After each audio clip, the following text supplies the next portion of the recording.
სწამლავს ივანიშვილის რეჟიმი ხალხს საქართველოში.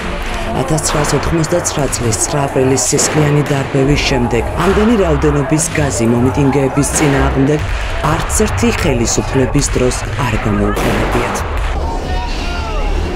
10 დღის განმავლობაში რუსთაველის გამზირზე შეკრებილების წინააღმდეგ ქიმიურ ნივთიერებებს უწყვეტად იყენებდნენ.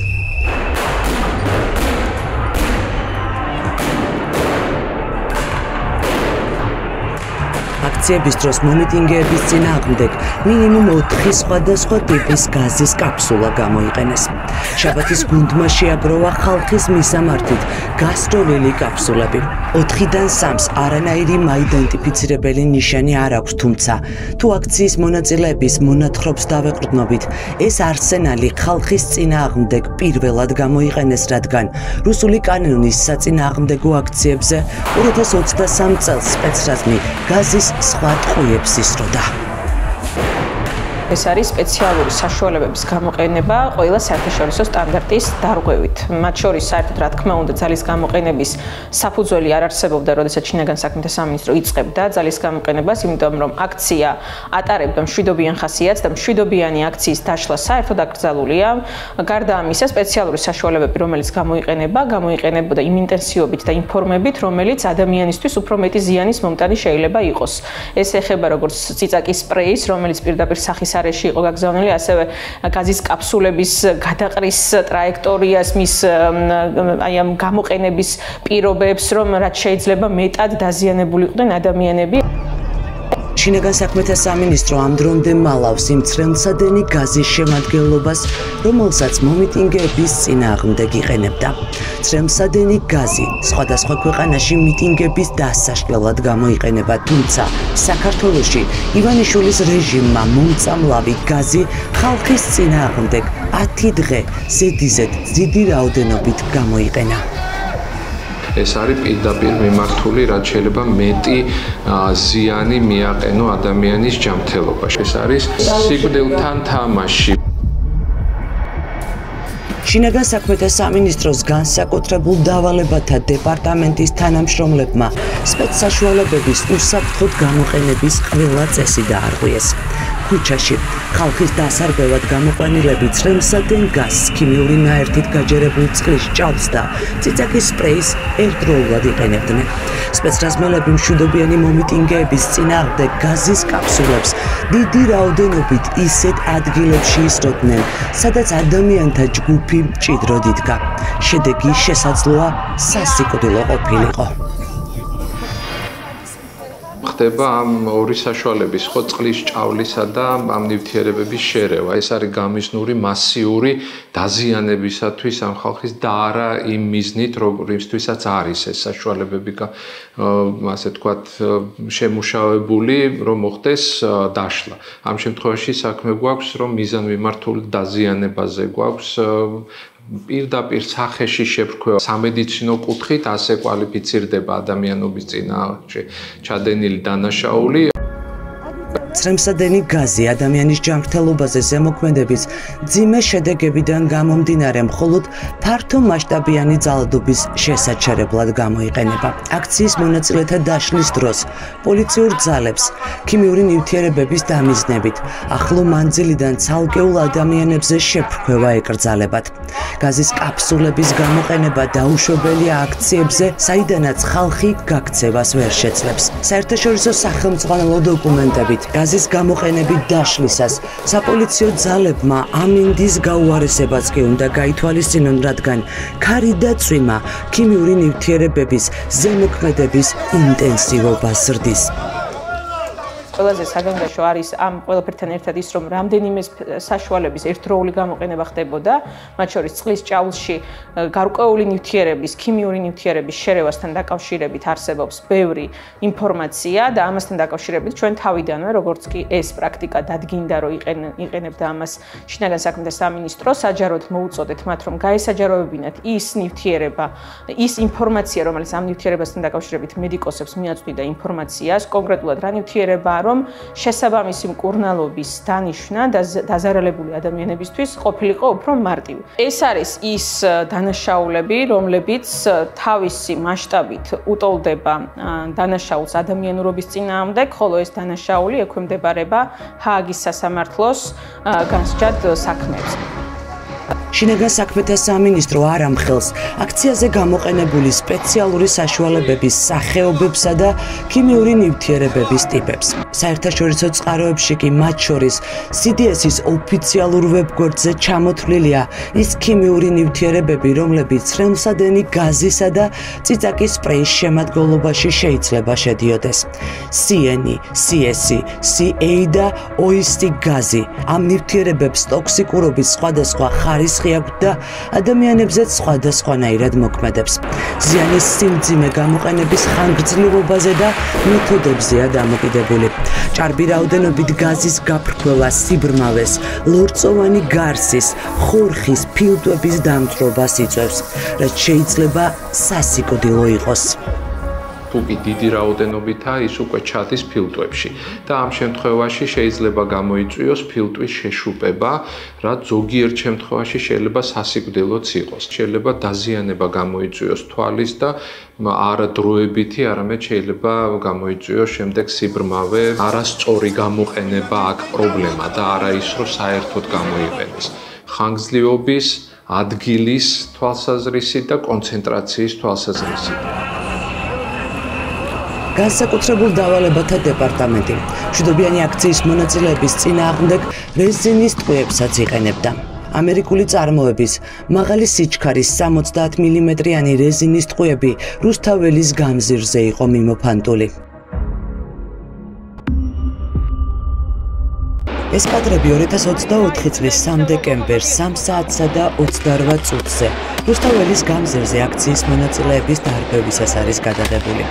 რობოკოპების წინ რამდენიმე სპეცრაზმელი გამოდის და აქციის მონაწილეების მისამართით გაზის კაფსულებს დამიზნებით ისვრის. სროლიდან რამდენიმე წამში 21 წლის ალექსი თირქია ძირს ეცემა. თავის არეში დაჭრილი ბიჭი სასწრაფომდე ხალხს მიჰყავს. საკუთარი ხალხის წინააღმდეგ ბრძოლის ველად ქცეულ რუსთაველის გამზირზე სასწრაფო არ დგას. ალექსი ოპერასთან უნდა მიიყვანო. იმ დღეს ეპიცენტრში TV1-ის რამდენიმე კამერა მუშაობდა. ერთ-ერთმა კამერამ, რომელიც სასტუმრო მერიოდთან იდგა, სროლის მომენტი გადაიღო. 5 მეთოფიდან ერთის სახეზე ჩანს. მისი იდენტიფიცირება გამოძიებას არ უნდა გაუჭირდეს. რა უნდა ვუთხრა, რა ქართველი ქართველს არინდობს, რა უნდა ვუთხრა, ჩვენი ქართველები არინდობენ ერთმანეთს. რა უნდა უთხრა, რა უნდა მივმართო ასეთ ხალხს. რა, როგორ გაწირეს 21 წლის ბავშვი, როგორ გაიმეტეს. თვითონ არ არიან მშობლები, არ ყავთ შვილები. რა უნდა უთხრა. 21 წლის ალექსის დედა ემიგრანტია. შვილის ამბავი პოლონეთში გააგებინეს. ახლა კლინიკის ფოიეში ელოდება ექიმის ჩამოტანილ ამბავს. ალექსის მდგომარეობა მძიმეა. ჩამწრეული აქვს თავის ქალა, დაზიანებული აქვს თვალი, შეშუპებულია ტვინი. სახლში მიდიოდა, ანუ ჩვენები ვერავინ ვერ ვნახეო და გაბრუნდა სახლში. და ახლა სახლში რო დაბრუნდა, მეც მშვიდად ვიყავი და დავიძინე. ისევ წასულა, მე არ ვიცოდი, დილაუთენია დამხვდა ჩემი დედამთილის წერი. აქციაზე დაშავდა და ვიცოდი, რომ გაზის კაფსულა მოხდა. იქ ისე 2 დღე წლის გადავიტანე. 3 დეკემბერს რუსთაველის გამზირზე გადაღებულ კადრებში კარგად ჩანს, რომ პროტესტის მონაწილეები სპეცრაზმთან დიდ დისტანციაზე დგანან. საფრთხეს არავის უქმნია. არანაირი საჭიროება არ არსებობდა სპეცსაშუალების გამოყენების, თუმცა ბრძანება მაინც გაიცა, რომ ხალხისთვის მეთოფეებს გაზის ტყვიები ესროლათ. ალექსის ალბათ მე გაიცნობთ ახლოს და ნახოთ აი როგორი სიცოცხლით სავსე, აი უწყინარი, კეთილი, მომღერალი ბავშვია. საკუთარი ხალხის წინააღმდეგ ომი. ამ ომში გაწირეს ალექსანდრევისთვის. ალბათ ძალაუფლებისთვის, ფულისთვის, თავი ბევრი ამაზე ვფიქრობ მაგის გარდა ეხლა ეს ხება არაფერზე ვფიქრობ, მაგრამ ყველაზე ფსკერზე არის ეს ხალხი, რატაცემული რა. ამას ღალატიც აღარ ქვია. 21 წლის ალექსი თირქია ივანიშვილის რეჟიმის ერთადერთი მსხვერპლი არ არის. რუსულმა ოცნებამ, რუსული ომონის წესებით ასობით ახალგაზრდა დაასახიჩრა, იძალა და გაძარცვა. ვიღაცა ფეხს თავში მირტყავს და აი მაგ დროს უბრალოდ მგონია რომ ჩემი თავის ქალა უბრალოდ გასკდება ეხლა რა. ასე აღწერენ პრორუსი ოლიგარქის მოწყობილ სისხლიან ნოემბერს დაზარალებული ადამიანები. ივანიშვილმა საქართველოში ზუსტად გადმოიტანა და საკუთარ ხალხზე გამოსცადა ანგარიშწორების რუსული და ბელორუსული მეთოდები. ძირს ვეგდე, სადაც რკინის კუთხეები იყო. არ ვიცი, მე მგონია მაგ დროს მოვკვდებოდი და უბრალოდ რავი რა, ბოლო მომენტი იყო, როცა რაღაცას ხედავდი. საწვიმარში დაგროვილი იყო საკუთარი სისხლი, რომ გავიხადე, რომ მოვიხსენი. ჩვეულებრივად ჩამოთხრიალ და ოლიგარქის სისხლიანი ნოემბერი ეს იყო ადამიანურობის წინააღმდეგ ჩადენილი დანაშაული. ჩვენ ჩავწერეთ არაერთი ნაცემი მოქალაქე, რომელიც წარმოუდგენელ სისასტიკეს აღწერს.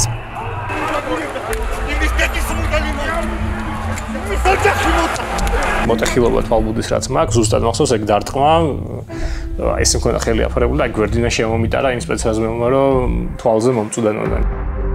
დაკავებულია 460 მოქალაქე, ნაწამები და ნაცემია 380. აქციის მონაწილეებისთვის მიყენებული დაზიანებების სიმძიმე, ლოკაცია, ხასიათი ამტკიცებს ერთს. ძალადობრივ ქმედებებს მოქალაქეების დასჯის მიზანი ჰქონდა. ორი ფილმის სათაური მიტრიალებს თავში რა მართალი გითხრათ. ეს არის უსახელო ნაბიჯვრები და ზაზუნასდღე. ზაზუნასდღე იმიტომ რომ ყოველ დღე თენდება 7 ნოემბერი და ახლა პირველს აღარ გამوارდა გასაგები არადომაც. დარღვეულია მშვიდობიანი დემონსტრანტების, ჟურნალისტების და დაკავებულების აბსოლუტური უფლება, წამების, არაადამიანური და დამამცირებელი მოპყრობის აკრძალვა. მოქალაქეებს წაართვეს ადამიანის უფლებათა ევროპული კონვენციით მინიჭებული და გარანტირებული თავისუფლებისა და უსაფრთხოების, საქმის სამართლიანი განხილვის, გამოხატვის თავისუფლების, შეკრებისა და გაერთიანების უფლება. 6 საათი მივდიოდა სისხლი და სასწრაფოს არ ვეკავდრით. 6 საათი, აი როგორ ვაპატიო.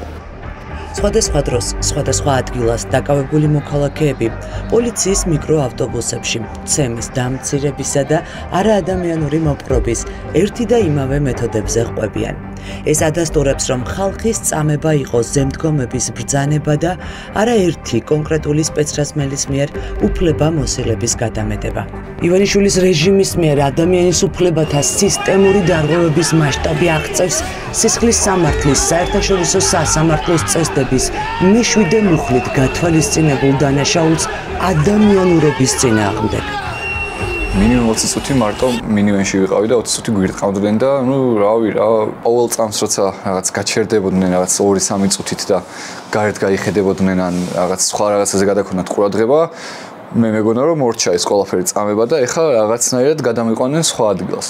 მაგრამ ნუ რეალურად 3 წუთის მერე მაქსიმუმ 3 წუთიც არ გადიოდა რა, ანუ რამდენიმე წამში ისე უბრუნდებოდნენ ჩვენთან და აგრძელებდნენ ზუსტად იგივენა ერთცემას უკვე დასახიჩრებულ სახეზე. 10 დღის განმავლობაში აქციის სრულმასშტაბიანი დაშლის ყველა ეპიზოდი იყო უკანონო. რეჟიმმა მოქალაქეებს წაართვა ადამიანის უფლებათა ევროპული კონვენციის პირველი მუხლით გარანტირებული ადამიანის ფუნდამენტური სიცოცხლის უფლება. აქვს სპეციალურად გამზადებული ეს სამართო ტაქსები, რომლებიც შიგნით გამოცარიელებულია, რამდენიმე სკამი ხარ შიგნით დარჩენილი, რომლებიც წმინდა და დაბურულია და იმისთვის რომ შიგნით ხალხი ცემონ. წმინდა და არის განკუთვნილი, ეს არის ფიქრობს ვიღაცა რაღაცა მათი სპონტანური გადაწყვეტილება, ანუ თოდ გადააკეთეს წმინდა და ამისთვის ყავთ ის სამართო ტაქსები იქ. და როდესაც გადაგვიყვანეს, ეთქობა ეს სამართო ტაქსი დაკავებული იყო და ცოტა ეძებდნენ და კითხავდნენ რომ სად არის და იქ რა თქმა უნდა მის კომენტები რომ აი ხა დაიწყება გართობა და მოიყვანენ მაგათ და დაგიყენებთ ტრაქში დუბიკას. ეს არ არის ამბავი საშინელებათა ფილმიდან. ეს ჯოჯოხეთი ახალგაზრდებს ბიძინა ივანიშვილის რეჟიმმა გამოატარა. ისტორიები, რომელსაც აქციაზე დაკავებულები ყვებიან, ძიმე მოსასმენია. ძიმე ტვინის შერყევა, დამტვრეული სახის ძვლები, ჩალურჯებები სახესა და სხეულზე, გატეხილი თავი. ეს ივანიშვილის რეჟიმის ერთ-ერთი მსხვერპლი, დავით ჯანიაშვილია. ის 2 დეკემბერს ვახტანგ გომელაურის დაჯგუფებამ რუსთაველის გამზირზე მიმდინარე აქციაზე მაშინ დააკავა, როდესაც მხუთავი აირის კვამლში გახვეულ ქუჩაზე მდგარი მოქალაქის გადასარჩენად უკან დაბრუნდა. კაცი, რომელიც მოწამლული თანამებრძოლი ეგონა, აქციის მონაწილეებზე მონადირე ომონი აღმოჩნდა. ხედავ ადამიანის სილუეტს, რომელიც არის ჩვენი ხალხისკენ, უბრალოდ არ გარბის. და მივედი რომ მეთქვა რომ გაიქეცით თქვენ, იმიტომ რომ დავინახე რომ ხალხი იქიდან სპეცრაზმელები მოდიოდნენ ჩვენს დასაჭერად. და ამ დროს როცა გავრბოდი ამ ადამიანისკენ, აი უკვე მისული არ ვიყავი, მაგრამ ის სილუეტი კარგად რო გამოჩნდა რომ რაღაცა ეს ადამიანი არ გარბოდა. დავინახე რომ ხელები გაშლილი, აი ესე მელოდებოდა მე და მაგ დროს მივხვდი რომ უკვე ეს ჩვენიანი არ იყო და ვეღარ მოასწარი გაჩერება, არც ხელი შემებრუნები, არც მიგინებია, არც შეწყობილი მიყენები, უბრალოდ ვებრაუჭებოდი ჩემი თავის გადასარჩენად, რომ აი ისტორიები რომ მქონდა გაგონილი, რომ აი ამ ესენი წაგიყვანენ, ქცემენ, ჩაგაგდებენ იმაში და ყველაფერი გამართლდა რა. დავით ჯანიაშვილი განსაკუთრებულ დავალებათა დეპარტამენტის 10-მდე თანამშრომელმა დილის 4 საათზე გაიტაცა და სპეცრაზმელთა იმ დანაყოფთან მიიყვანა, რომელიც დედაქალაქის ცენტრალურ გამზირზე ვახტანგ გომელაურმა დაკავებულებზე ანგარიშწორებისთვის გამოიყვანა. ვიყვება, რომ თრევით სპეცრაზმის კორდონი გაატარეს. დაკავებულები გზადაგზა სპეცრაზმს მასზე ძალადობის დაცინვის და ცემის საშუალებას აძლევდნენ, თუმცა მთავარის ადამიანსჯელო ადგილი საპოლიციო სამარშრუტო მანქანა აღმოჩნდა.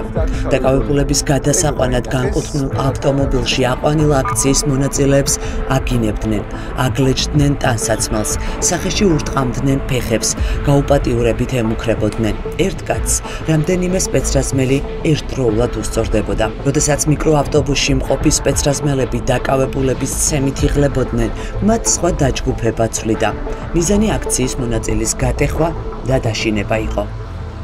სახეზე რომ შეატყვეს რომ ძალიან დიდი დაზიანებები მქონდა, უკვე იმაზე მეტი ვიდრე თვითონ უნდათ ამ ერთმა ადამიანმა, შედარებით რანკით მაღალმა ადამიანმა სავარაუდოდ გააჟღერა რომ სახეზე იყო ამას რტყმა გადადით ტანზე და ფეხებზე. უკარა იყო ესეთი რომ საყურე მიკეთია ესეთი ტუნელი არის რა.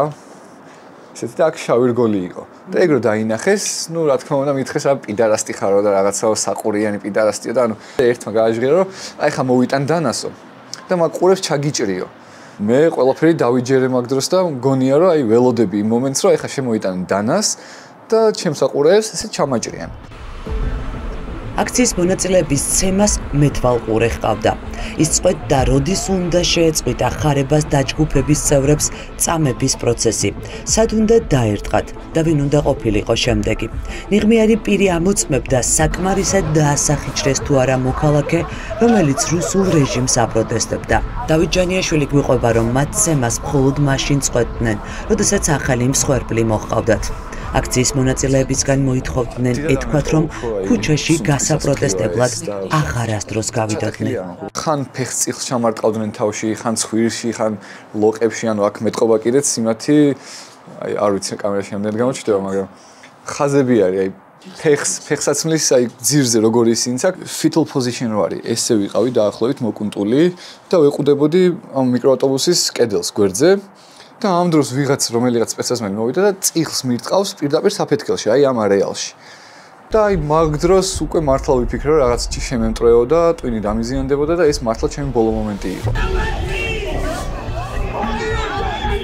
მას შემდეგ რაც ხალხი ქუჩაში კამერების წინ სასიკვდილოდ სცემეს, ივანიშვილის რეჟიმმა შურისძიების ტაქტიკა შეცვალა.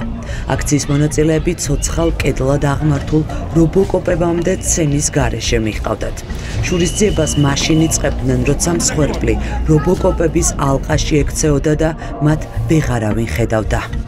მახსოვს, როცა გვცემდნენ აი სახეში მირტყავდნენ გამეტებით ყველაფერი რაღაცა, მაგრამ გარედან მესმოდა შეძახილების ხმა, სასტვენის ხმა, რაც ფეიერვერკის გასროლის ხმა, რომელიც ფეიერვერკიც მოხვდა ჩვენ მინივენს და რაღაცნაირად ჩემში იმედს და რაღაც იმას მიტოვებდა, რომ აი ხალხი ჩემთან ერთად არის. ჯოჯოხეთი გამომატარეს უბრალოდ იმისთვის, რომ მე ჩემი სამშობლო მიყვარს და მინდა რომ ნორმალურ ქვეყანაში ვიცხოვრო. გომელაურის ომონი აქციის მონაწილეებზე მასშტაბურ ნადირობას გამთენიას იწყებს. მათი მთავარი დამხმარე ადამიანების გატაცებაში მხუთავი აირია, როცა სპეციალური ეკიპირების არ მქონე. ქიმიური ნივთიერებისგან მოწამლული ადამიანი ვეღარაფერს ხედავს, სუნთქვა და გადაადგილება უჭერს, ხარებას დანაყოფი, ფიზიკურ ანგარიშწორებასა და გატაცებაზე გადადის.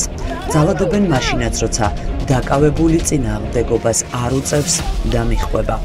ღონისძიება იყო ეთყობა ცალკე, რომ რამდენიმე ადამიანს უნდა ეცემე რაღაც პერიოდის განმავლობაში ერთდროულად. თან რო დავარდებოდი იმაზე, გეუბნებოდი, რომ ეხლა წამოდექიო რა, სკამი იყო იქ კიდეებზე ჩაყოლებაზე და რო დავარდებოდი, მე უნდა წამომჯდარიყავი მაინც იმაზე და მე ისიც შემოიწყებოდა. 5-6 ადამიანი მოუგროვდით, ურტყავდნენ ყველაფერი, ხელი, ყველაფერი.